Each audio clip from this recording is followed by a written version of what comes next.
বন্ধুরা চলে এলাম আবারও একটা ভিডিও নিয়ে। ভিডিওটা তো হচ্ছে বন্ধুরা, এই যে দেখুন এই ওভেনটাতে দেখুন কাস্টমার বলছে যে আমার এই ছোটোটার দিক থেকে, মানে যেখানে নব আর কি, বা যেটাকে আমাদের ভাষাতে বলি গ্যাস কক, এই ককে যেখানে হাত দিয়ে আমরা কন্ট্রোল করি, যে দেখুন এখানে আগুন ধরে যাচ্ছে।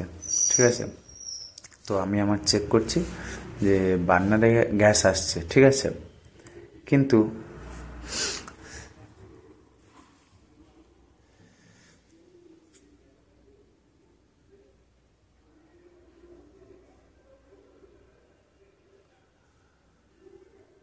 হ্যাঁ দেখুন এটা জ্বলে গেছে, কিন্তু এটার হচ্ছে মানে খুবই লো হয়ে গেছে। ঠিক আছে, লো হয়ে যাওয়ার কারণ হচ্ছে আহ, যে আমরা ওই যে গ্যাস ককে যে গ্রিস দিই, যেটা ওই হাত দিয়ে ঘোরানো হয়, নবটা কন্ট্রোল করা হয়, ওখানটাতে গ্রিস দেওয়া হয়। তো গ্রিসটা দেখুন, এই যে আগুন জ্বালাচ্ছি দেখুন, কিন্তু কোথাও লিকেজ করছে না, কিন্তু তবুও কাস্টমার বলছে যে দাদা আমার ওটা তুমি চেঞ্জ করে নতুন লাগিয়ে দাও। যেহেতু গ্যাসের ব্যাপার, তা উনি অত রিস্ক নিতে চাচ্ছে না। তো নিশ্চয়ই ওনার কাছে হয়তো আগুন ধরে গেছিলো কোনো কারণে। তো আসুন আমরা দেখে নেব যে গ্যাস কক কীভাবে চেঞ্জ করতে হয়, অর্থাৎ যেটা কন্ট্রোলার। তো আমরা ফটাফট এমটিটা খুলে ফেললাম এবং আমাদের গ্যাস লাইন পাইপটা খুলে ফেললাম।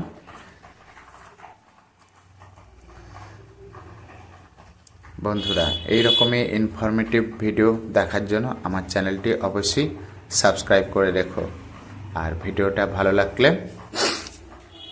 একটি লাইক করে আমাদের মনে উৎসাহ বাড়াবেন। দেখুন এটা আমরা কেরোসিন তেল দিয়ে নিচ্ছি, তাকে এই যে দীর্ঘদিনের যে স্ক্রুগুলো রয়েছে, এই স্ক্রুগুলো জাম হয়ে যায়, রাস্ট পড়ে। যে মেন যে কন্ট্রোলার ওটা কিন্তু পেতলের, ঠিক আছে, পেতল কিন্তু রাস্ট পড়ে না, কিন্তু স্ক্রুটা কিন্তু লোহারি।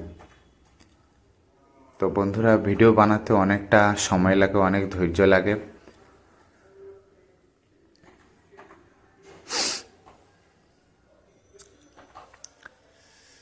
এইভাবে স্ক্রু ড্রাইভারটি একদম নিচের দিকে চেপে চেপে খুলবেন, তা না হলে স্ক্রুর মাথাগুলো নষ্ট হয়ে যায়।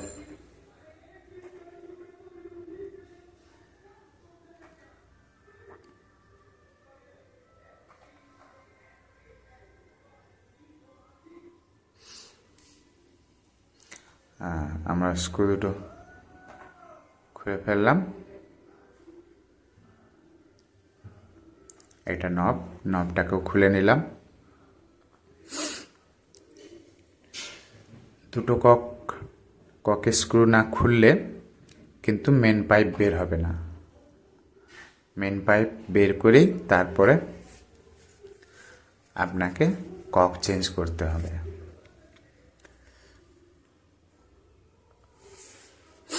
হ্যাঁ এই দেখুন দুটো ককের স্ক্রু খুলতে তারপরে এই মেন পাইপটা বের হলো। তো আমাদের ডান সাইডেরটা আমাদের ককটা চেঞ্জ করতে হবে। দেখুন ককটাকে কীভাবে চেঞ্জ করতে হয়, স্লাইনেজ দিয়ে জাস্ট আপনি আপনার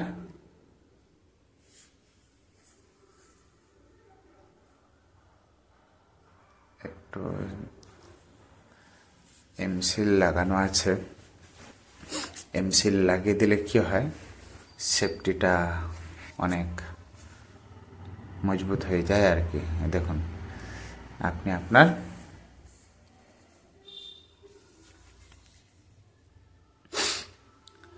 ডান সাইডের দিক থেকে ঘোরাবেন, ঠিক আছে, ডান সাইডের দিক থেকে ঘোরালে ককটা খুলে গেল। ঠিক আছে, হতে পারে এখান থেকে এই যে পুরানো হয়ে গেছে না, সেই জন্য হয়তো গ্যাস লিক করতে পারে।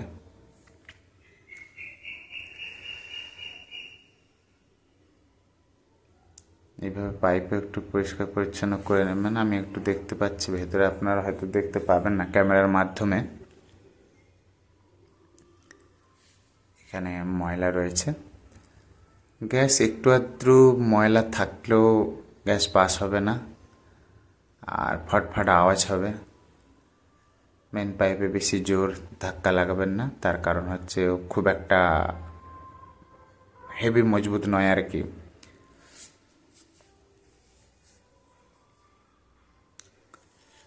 তো এই ককটা আমরা পরিবর্তন করব, রিপ্লেসমেন্ট করব। দেখুন নতুন কক লাগিয়ে দিচ্ছি। কক তো আমি টেস্ট করে দেখলাম, কিন্তু লিক হচ্ছে না, কিন্তু উনি বলছে যে না, আগুন ধরে গেছিলো। তো সাধারণত আগুন ধরলে ককেরই প্রবলেম হয়, না হলে আর যেমন ধরুন আপনি যে প্লাস্টিকটা দিয়ে করছেন, দেখুন এইটা ককের আগে হচ্ছে নিপুল বলতে পারেন আর জেড বলতে পারেন, ঠিক আছে। এই নিপুলটা একটু আমি থ্রেড টেপ লাগিয়ে নিচ্ছি। থ্রেড টেপ লাগিয়ে নিলে কী হবে, লিকেজের আর কোনো সমস্যা থাকে না, পুরোপুরি থ্রেডটা সুন্দর জাম হয়ে নিপুলটা লেগে থাকে।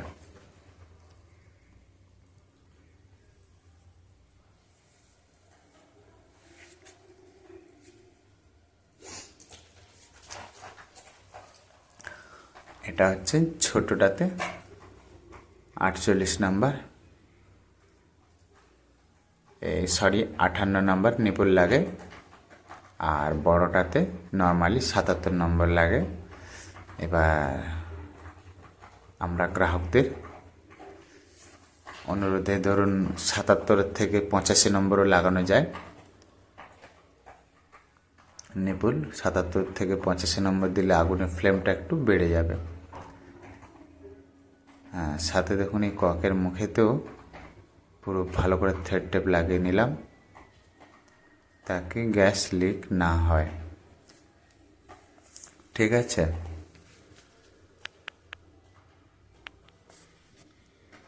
হ্যাঁ, এবারে আমরা ককটা লাগিয়ে নেব।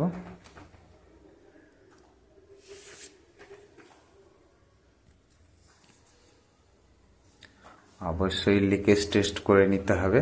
তো লিকেজ টেস্ট কিভাবে করতে হয়, একদম জিরো সেই লিকেজ টেস্টটা আজকে আপনাদের দেখিয়ে দেবো বা শিখিয়ে দেবো, ঠিক আছে। ভিডিওটা একটু বড় হতে পারে, তো আপনারা মন দিয়ে দেখুন, শিখে যাবেন। যেখানে বুঝতে পারবেন না সেখানে হচ্ছে ভিডিওটাকে টেনে টেনে দেখবেন, আগে পিছনে করে টেনে ভালো করে দেখে বুঝে নেবেন। বালতি করে জল আনবো, বালতি করে জল এনে দেখুন কিভাবে এটাকে টেস্ট করতে হয় সেটাই দেখাবো।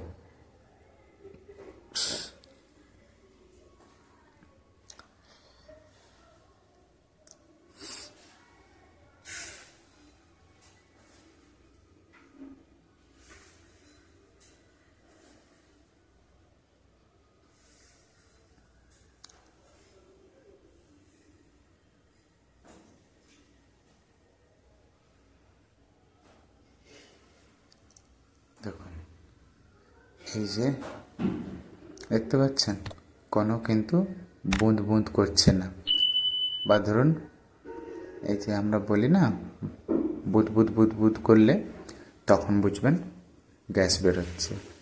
এইবার দেখুন এই যে আমি খুলে দিলাম, এবার দেখুন বুদ বুদ করবে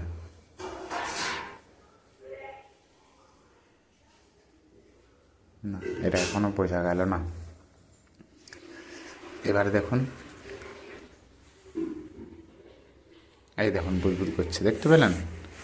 এবার আবার আমি যদি বন্ধ করে দিই আর বুদবুদ করবে না, দেখুন। তার মানে এখানে কোনোরূপ কোনো লিকেজ নেই, এটাতে দেখুন কোনোরূপ কোনো লিকেজ নেই। এবার দেখুন আমি গ্যাস ছেড়ে দিচ্ছি, বুদবুদ করে গ্যাস বেরোবে, দেখুন গ্যাস বেরোচ্ছে বুদবুদ করে। কিন্তু ওটা যখন আমি আবার বন্ধ করে দিচ্ছি, দেখুন আর গ্যাস বের হবে না, দেখলেন। এইভাবে আপনারা গ্যাসের মেন পাইপে যখন কক পরিবর্তন করবেন, এইভাবে লিকেজ টেস্ট করবেন। দেখুন একদম জিরো, তার মানে কোনো গ্যাস লিক হচ্ছে না। টোটালটাও দেখে নেবেন, গ্যাস ককের যে ধারেও যে আপনার বোল্ট লাগানো থাকে দু সাইডে, ওগুলো চেক করে নেওয়া যায় সাথে সাথে। তো আমাদের লিকেজ টেস্টের কাজ সম্পূর্ণ। এবার আমরা মেন পাইপটি লাগিয়ে দেব। এখানে এমসিল লাগানো যায়, তবে এমসিল থেকে মোটামুটি আমরা থ্রেড টেপই লাগিয়ে দিই। এখন থ্রেড টেপ লাগিয়ে দিলে আমাদের সমস্যার সমাধান হয়ে যায়, আর আশা করি লিক হয় না। তো আমি 4টে হচ্ছে গ্যাস ককের স্ক্রু নিয়ে নিলাম। এটাকে বলা হয়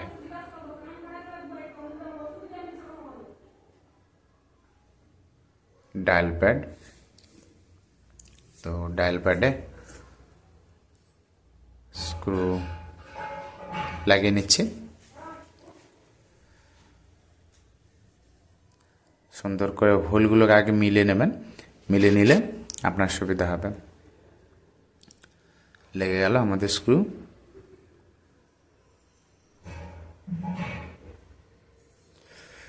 বন্ধুরা, আপনারা যদি বেকার না বসে থেকে, ধরুন আজকালকার দিনে চাকরিও বড় কম্পিটিশনের বাজার, তো এই ধরনের কাজ আপনারা শিখেও কিছু পয়সা মাসে ইনকাম করতে পারবেন, যা আপনার সংসার স্বাচ্ছন্দ্যতে চলতে পারে।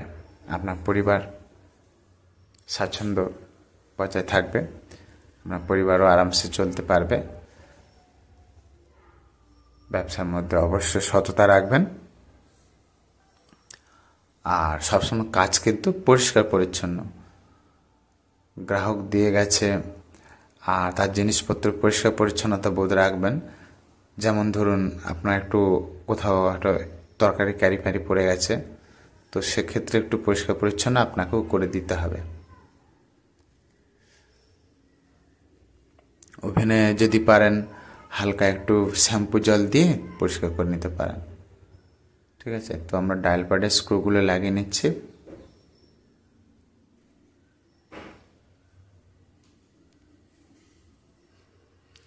আর আপনার কোন বিষয়ের উপরে ভিডিও দেখতে চান অবশ্যই আমাকে কমেন্ট করবেন, আমি চেষ্টা করব সেই রিলেটিভে ভিডিও বানিয়ে দেওয়া।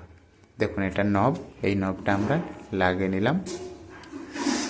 এই যে নবের ক্ষেত্রগুলো, এই নবের ক্ষেত্রগুলো একটু আলাদা হয়, এ কখনো বের হবে না। তবে এর স্প্যান্ডেল, যেটা এই নবটা ঢুকলো ওটাকে বলা হয় স্প্যান্ডেল, আর এটা নব, প্লাস্টিকেরটা নব। হ্যাঁ, আমরা দেখুন এবার স্ক্রু লাগিয়ে দিচ্ছি। দেখব যদি অ্যাডজাস্ট না হয় তো পুনরায় আবার খুলে ওকে অ্যাডজাস্ট করে তারপর লাগাতে হয়। এই দেখুন খুলে গেল, তার মানে আমি এবার খুলে ওই দেখুন এটাকে আবার মানে খুলে কি লাগাতে হবে, না হলে ঠিকঠাকভাবে লাগে না এবং কন্ট্রোলও হয় না। দেখুন আমরা স্প্যান্ডেলটাকে বার করে নেব। বন্ধুরা, ভিডিও অনেক লম্বা হয়ে যায়, তো চেষ্টা করি আমরা ভিডিও ছোট করতে, কিন্তু ছোট করলেও ডিটেলসে যদি না ভিডিওটা না দেখেন তাহলে বুঝতে পারবে না কোথা থেকে কী হয়ে যাবে।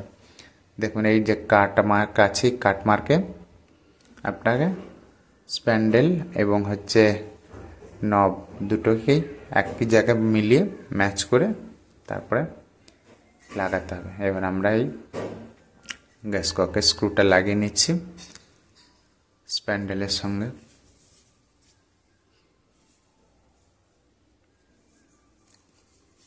অবশ্য এইখানেই যে গ্যাস ককের যে স্ক্রুটা খুলতে হলে আপনাকে সরু স্ক্রুড্রাইভার ব্যবহার করতে হবে।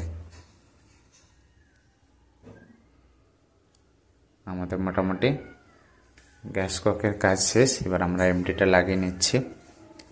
এভাবে এমটি উল্টো দিকে দিয়ে ফ্লাই নাটের নাটটা টাইট মেরে দেবেন, আর এমটিটা এইভাবে পরিষ্কার পরিচ্ছন্ন করে নেবেন। তাতে করে কী হয়, ধরুন যদি কোনো অনেক সময় আরশোলা ঢুকে যায়, বা ধরুন মাকড়সার ফাঁদ বুনে দেয়, সেক্ষেত্রে গ্যাসটা একটু বাধাপ্রাপ্ত হয়। আর এইভাবে স্ক্রুড্রাইভার দিয়ে পরিষ্কার করে নিলে সেই বাধাটা স্বচ্ছ হয়ে যায়। আমরা দ্বিতীয় নম্বর এমটিটাও লাগিয়ে নিলাম। আর এটা কি করছি আমি, এমটিটা যদি মানে নজলগুলো যদি থাকে, নিপুলগুলো জাম থাকে, তো একটু অসুবিধা হয়। সেই জন্য আমি নিপুলটাকে পরিষ্কার করে নিচ্ছি। ছোট মোটর সাইকেলের বা সাইকেলের অ্যাক্সিলারেটরের তার দিয়ে পরিষ্কার করে নিতে হয়। এটা 77 নম্বর লাগে, কিন্তু এটা কত নম্বর ঠিক বোঝা যাচ্ছে না। লাগিয়ে দিলাম। এইবার আমরা এমটিটা লাগিয়ে নেব। আর আগে আমি এমটিটা লাগিয়ে দিচ্ছিলাম, তাকে ভেবেছিলাম যে ধরুন কাস্টমার তো জ্বলছিল, কিন্তু এখানে আগুনটা লেগে যাচ্ছে বলে উনি ভয় বলছে যে না, আমাকে তুমি মেশিনটা চেঞ্জ করে দাও, অর্থাৎ কন্ট্রোলারটা। তো সেই জন্য আমি লাগিয়ে দিয়েছিলাম। পুনরায় আবার খুলে আমি এমটি খুলে নিপুলকে পরিষ্কার করে লাগিয়ে দিলাম। এবার আমাদের টেস্টিংয়ের পালা। আমরা পাইপ লাগিয়ে দিলাম। নব আমরা ঘুরে টেস্ট করে নিচ্ছি, নব ইজি আছে। হ্যাঁ দেখুন জ্বলে গেছে, কিন্তু জ্বললেও কি হবে, তাপটা ঠিক পাওয়া যাচ্ছে না, মানে ফ্লেমটা ঠিক দিচ্ছে না। এটা কোথার প্রবলেম জানেন? হয় রেগুলেটরের প্রবলেম, আর না হলে আপনার ককের প্রবলেম। তো দ্বিতীয়টা আমরা জ্বালিয়ে দেখব, দ্বিতীয়টাও জ্বলছে না। তো বন্ধুরা, এর প্রবলেম হচ্ছে নিপুল যদি জাম থাকে সেখানে সমস্যা, আর না হলে আমার রেগুলেটরের সমস্যা হয়। এছাড়া আর এই দুটি জিনিস ছাড়া আর কোনো সমস্যা হয় না। ঠিক আছে, তো দেখছি, গ্যাস টেস্ট করে দেখছি নিপুলের মাথায় হাতটা দিয়ে কোনো প্রেসার নেই। ঠিক আছে বন্ধুরা, তার মানে গ্যাস ঠিক রেগুলেটর থেকে আসছে না। তারপরে আমি নিপুলটা একবার চেক করে লাগালাম, যদি আমাদের প্রবলেমটা সলভ হয়ে যায়। আর না হলে আমাকে রেগুলেটর দেখতে হবে। ঠিক আছে, লাগিয়ে নিলাম আবার এমটিটা। এবার দেখুন এই রেগুলেটরটাই প্রবলেম। রেগুলেটরের নবটা কোনো কারণে সিলিন্ডারের নবের সঙ্গে ঠিকঠাক সেট হচ্ছে না। আমরা আরেকটা রেগুলেটর পরিবর্তন করে নিলাম, চেঞ্জ করে দেখছি সমস্যার সমাধান হয় কিনা। হ্যাঁ দেখুন বন্ধুরা, এবার দেখতে পেয়েছেন?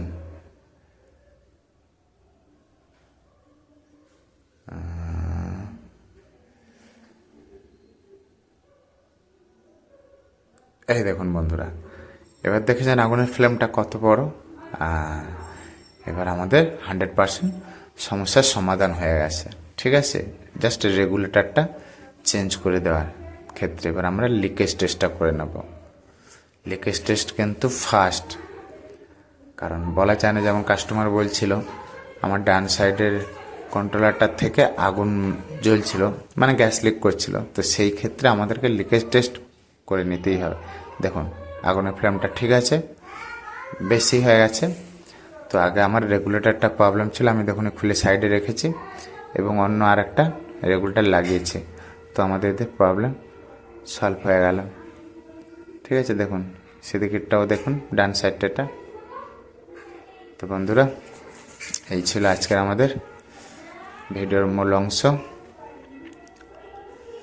এবার এগুলো আমাদের টেস্টিং পাইপ, টেস্টিং রেগুলেটর খুলে নিলাম। তো বন্ধুরা দেখলাম